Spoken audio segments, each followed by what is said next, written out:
Hey everyone, welcome back to Shop Life. In today's video, we're going to be addressing a very common issue with the E46. It's also similar to the E39 as well, and that's the door locks. So the central locking system in general. A lot of people mistake some of the issues with the central locking system for door lock actuators, and then they'll find out when they replace that door lock actuator, it wasn't that to begin with. This usually happens when the GM5 module starts going bad. So some symptoms that you might experience would be you try to unlock the doors and the doors don't unlock, even if you're doing it from inside. Sometimes the door handles won't unlock the door either. Sometimes only the driver door will unlock, the other three will not. Sometimes the driver door won't unlock and the other three will. Usually the good way to tell if it's actual door lock actuator is if only one of the doors unlock, only if one of the doors doesn't unlock and the rest of the doors unlock. That will usually point to that door lock actuator being bad. But for the most part, these relays that are in the GM5 module that control the central locking system, they tend to go out every 7 to 8 years. Sometimes you might get lucky, you might get 10, 15 years out of them. For our wagon, that's the case. I don't think it's ever been replaced before, and this is about almost a 20-year-old car now. So we've been experiencing these locking issues for the last, say, 2 to 3 years, ever since we owned the car, but we weren't really too worried about it, but we're gonna address that issue today. Now, one thing, you can try to repair doing the whole relay replacement on your own, and that is very doable if you have a lot of experience and you have to have a very high quality desoldering station as well as a solder station. So for the desoldering, you're gonna need some kind of a vacuum pump operated desoldering iron. You can probably get away doing it with the manual way, but that's a good way to butcher the whole thing. And I'm saying that from experience. So here in front of me is a GM5 module that we're gonna be taking out of here. And this is the one that I actually took out. I tried to mess with it with my soldering station and my skills, and I was not able to do what I should have been able to do, what I thought I was gonna be able to do, which is remove these relays. So here are the two relays that control the central locking system. You can find these relays online, and I'll still have them linked down below. And what you have to do is they're soldered on here. There's also a protectant on top. So you have to desolder these so you can remove them and put the new ones on. So it's kind of hard to tell, but I pretty much messed up 3 of the actual holes that the pins go to from the relays. And I pulled them out of the board. I could probably still fix this board running jumper wires and doing all of that, but I've had a lot of experience doing soldering work and all of that. I haven't had too much experience desoldering stuff, which is why I kind of messed this one up. And I don't have a high quality desoldering station. And I would suggest if you're not doing this often, you're better off just sending it in. I'll have a link down below to a guy named Scott. He's out of California. His website is like BMW GM5.com. He does these all day. He can probably get your module repaired and back out to you within a couple of days. So that's your best option, sending it into Scott and having him do all the work. He also has all the relays and all that stuff available. So it's just a one-stop shop. Now, there is another option if you're in a bit of a hurry or in a pinch, is to buy another GM5 module. So these modules are not that expensive on eBay. You can even get them from a junkyard. You can go to a pull apart, pull it out yourself with the DIY that we're about to make. And only thing is, I do not recommend that, because chances are if you get that GM5 module, it's gonna have the same issues, if not now, in the very near future. And also you actually have to code that to your car, and then you're gonna have to reprogram all your keys and all that. You might still have to reprogram your keys when you get the relays replaced, but that programming is very simple with just holding a couple buttons on the key to do it. But like I said, I do not recommend that. You can get one of those modules fairly cheap, and if you want, that way you can have your windows and stuff working while you send this module in for repair. You can buy one of those and put it in for the time being. Just get one from the same model and year as your car. Now, one thing is, if you are sending your module in for repair, you can drive your car without the module in it. Only thing is, your windows won't work, your interior lights won't work, your locks won't work. So all that stuff is not gonna work, but it is still drivable. So if you're okay with that, just do it this way, pull it out, send it in, you're good to go. If you need all that stuff functioning, you can go ahead and order a GM5 module, a used one, that is from the same year and model as your car, put it in, and once your module comes back, swap them out. All right, let's just get on with it. In order to get access to this module, you have to pull out the glove box, pull out a couple of covers from down there, and then pull out a case that carries this GM5 module, and we're gonna be showing you how to do that today. The tools you're gonna need for this are very straightforward. a Phillips head screwdriver, a socket, a 10mm socket with an extension, some kind of wire cutter, blade, anything like that, and a smaller Phillips screwdriver as well. So we've actually addressed this glove box removal in various DIYs, but I'll still try to, you know, get it as thorough as I can. The glove box is held in with 6 Phillips head screws. There's 3 on the top, one right here, one in the middle, and one on this side. And then you have one behind this strap. Okay. And you have one right behind this suspension strap or strut. And the last one is right here that attaches directly to the dash from the bottom. So for that one, you're going to use a small screwdriver, and the other ones you can use this long handled one. It does help to have a magnetic tip, that way you can actually get those screws out, but if you don't, they'll just fall out and then you'll still be able to pull it out.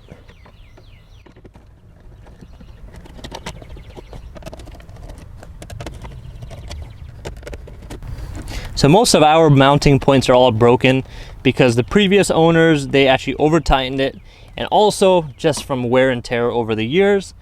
So that might also happen to you, and if it does, your best option at that point is to get another glove box. But lucky for you, there's so many E46s in junkyards nowadays that you should be able to source one fairly easily. For us, we're going to be changing all of this dash and everything in the near future, so we're not too worried about it. Okay, so now all the screws are out. What's holding the glove box in place are 2 hooks, which are right on the top right here. So what we're going to do is we're going to try to lift up this section, pull it back. And there's also 3 tabs that slide into the other plastic piece that's down there, so they're going to be pulling away.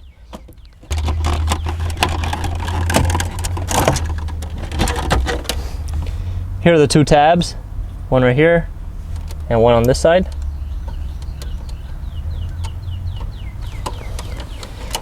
So now with the glove box out, we can unhook the wires. So this one's for the glove box light. You just pull it out and then just guide the wire through its passages. Then you have one more wire for the flashlight holder. And this one just has 2 tabs that you push together and you pull the connector out.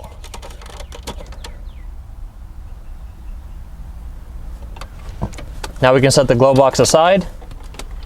With the glove box out of the way, we have access to the GM5 module along with a bunch of other relays and stuff. So in order to actually get this GM5 module, which is right here on the top of this yellow carrying case, you have to remove this black plastic which latches onto the carrying case, and then we're going to unlatch the carrying case from the 2 tabs that's holding it up here in place, and that will allow us to drop that whole case and slide out this GM5 module once we disconnect the connectors. So first, we're going to take off this black plastic piece. There's 2 tabs that hook onto this carrying case. So you want to start from this section right here, slide it towards you. You can see the first tab slid out.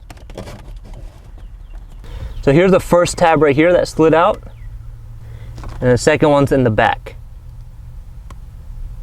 And don't mind these wires, these are for our angel eyes. Okay, now with that down, you can actually see there's a 10mm nut that's attached to this carrying case right here.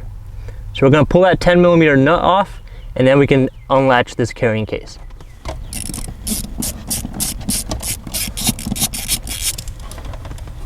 Alright, so here's the nut. Now, one thing that is holding this this whole assembly for the GM5 module in place is this harness. And there is a zip tie that goes from one of those tabs. So we're going to go ahead and cut off that zip tie.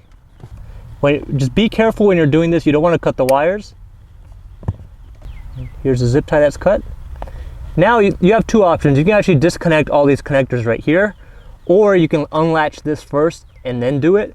So we're just going to unlatch it first. That'll give us a little bit more access, and then we should be able to pull it off. Now to unlatch it, there's 2 tabs that this carrying case latches into up here. I'm going to show you that from a different angle on another car that we have sitting here. That way you guys get a better idea. So you can see right there on the top where that circular cylindrical section off of the basket carrying case is up there latched in. So what we're going to be doing is we're going to be pulling this out of there just like that. So this sits inside that black tab that's right here. So you want to pull it towards you, and that will allow this whole carrying case to drop down enough. All right, so now that you guys saw how to unlatch it, we're just gonna pull this whole case towards us, and that will drop this whole section down. So we already cut this zip tie right here. If you haven't already, go ahead and do that as well. And now we can start unhooking these connectors. We're gonna start with this one first. So this one's a simple slide out. You push it towards the outside on the passenger side. And you can use the help of a screwdriver to help you pry against it a little bit. So the way it works, this is its locked position. You're trying to slide this connector this way to unlock it. Now the middle connector, there's a black tab right in the middle first. You want to push that down, and that will release this white tab to slide over. So you want to slide it towards the right, and this one comes out as well. And that's the same concept for this last small connector. You push the black tab in, slide the white connector over, pull this out. Now the last step, you want to push this tab down on the carrying case itself and slide out the GM5 module. And now you just put this in the post office after you go on that website that I told you about, and you send it to Scott. And let him do all the hard work so you don't end up messing it up. For us, we're just going to put this one back in so I can show you guys how everything goes back together. So first, once you get your module repaired and you get it back, you want to slide it in. Make sure this tab engages, so that way this one doesn't fall back out. We're going to start with the small connector. Make sure it's in the unlocked position. Push it in. As you're pushing it in, it should start sliding this white connector or white tab over to the locked position. Same thing for the middle.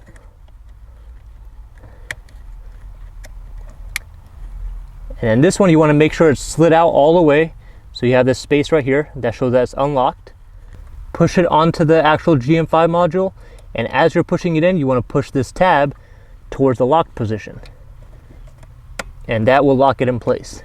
Now what you can do is you can use a zip tie, go around this harness right here, and through this tab, there's a hole on it, and zip tie this whole harness right there, and you're good to go. Once that's done, we're not going to zip tie ours because we're going to still pull this module out. But once that's done, you want to lift up the carrying case and latch it back onto that black tab. So in order to latch it back onto a black tab, you just want to push it towards the firewall, and that will lock that in place. Make sure this one didn't get unlodged. It's the same concept. Then you should be able to wiggle it to see if it's moving at all. Then you want to put the 10mm nut back on this case. And it's actually kind of a locating nut, so even if it's pushed down the case itself, it will help put it back exactly where it needs to go.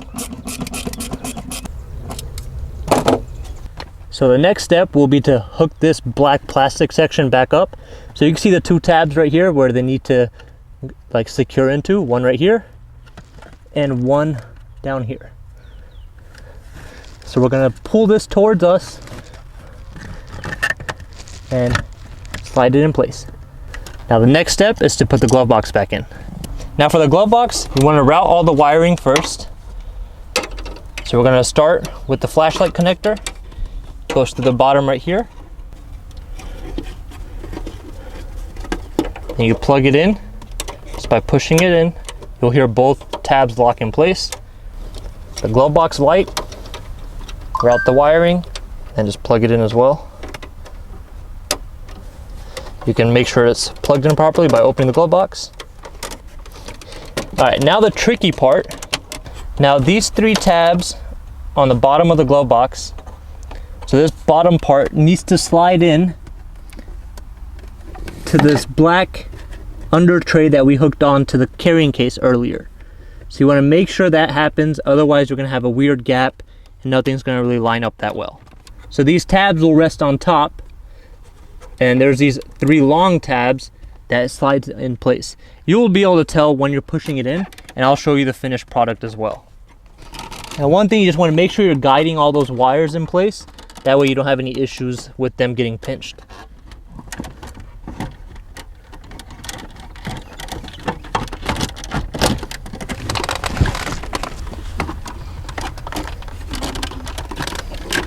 Once everything is lined up, you can start putting all the screws back in. I'll show you guys the bottom engagement once I have all the screws in and I close the glove box. So once again, there's 6 Phillips head screws. I like to start with the middle, the ones that's behind the strap. And then the one on the other side behind or near that flashlight connector.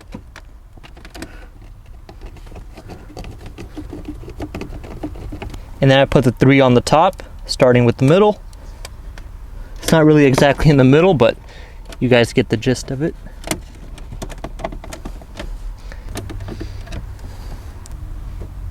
And then the 3rd screw on the top. And then the last screw on the bottom right here. It's kind of pointless for us because everything's broken, but for the sake of the video, we'll put it in. So that's it for this video. I hope it helped you remove your GM5 module and also reinstall it. And I hope you got a few ideas on exactly what actually goes wrong with them as far as those relays are concerned. Now, there are probably other websites where you can find this service to repair it, but the only one that I can vouch for is the one provided by Scott at bmwgm5.com. And I'll have all that information linked down below. I will also link the actual relays themselves down below. If you are very experienced with desoldering and even soldering in general, you might be able to try it on your own. Worst case scenario, if you really do mess up your whole module, you can buy another one and you can code it to the car, and that will pretty much fix it at that point. And next time, just send it in instead of trying to do it yourself. So that's it for this video. I'll see you guys in the next one.